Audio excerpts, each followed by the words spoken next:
Listen, those things we got piled up back there in the shed, all of it, they're all pieces of our past. Huh? Old photos and diaries, that kind of stuff. Things to remind us of the days when we were young and chasing our dreams. But why is it a problem if we see that? Let me explain. We don't talk about this much, but when Nagisa was little, she almost died. Huh? She was face to face with death. It was a close call. It all happened about 10 years ago. Sunai was a middle school teacher, and I was finally able to follow my dream too. We had a busy life, but a happy one. Your dream? What was that? That's got nothing to do with this story. The only thing you need to know is that we were both focused on our careers. Too focused, actually.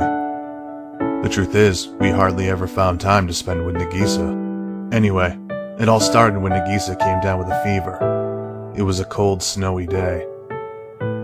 Unfortunately, the daycare center was closed at the time, and we couldn't find anyone to babysit either. Even though our daughter was sick, it was a busy time for both of us, and regardless of the circumstances, we couldn't take off work. By that point, her temperature had come down, and I figured I could go home as soon as I finished my work for the day.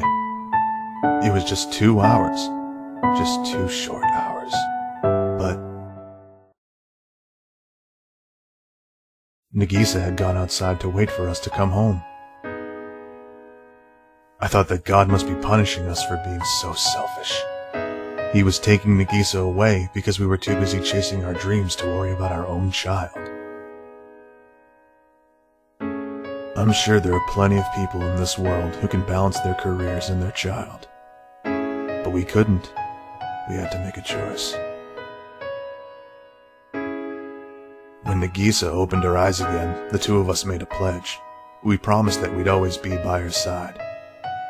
So we both changed careers and decided to start a bakery together, since Sunai was so confident about baking bread and all. Of course, you can imagine how that turned out, so if I wanted to survive, I had to learn the trade myself.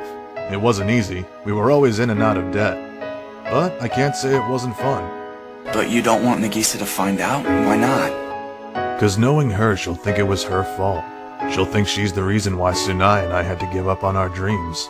Actually, I'm not sure. But somehow I have this really bad feeling, like something happened when I was little. It might not be my fault, but I feel like I must have done something really bad to him. Eventually, Nagisa started to suspect that something was wrong, so we put all of our mementos into storage. Digging up all this crap is hard enough on me. Just imagine how sad it would make Sunai. I don't know, but I still think you should tell Nagisa. It might be tough at first, but she deserves to know, and I'm sure she has the strength to deal with it. Maybe so, but if we just break it to her out of the blue, then it'll come back as a pretty big shock. But someday, when the time is right, I'll tell her everything. But that's the truth for you. It's always harsh, isn't it?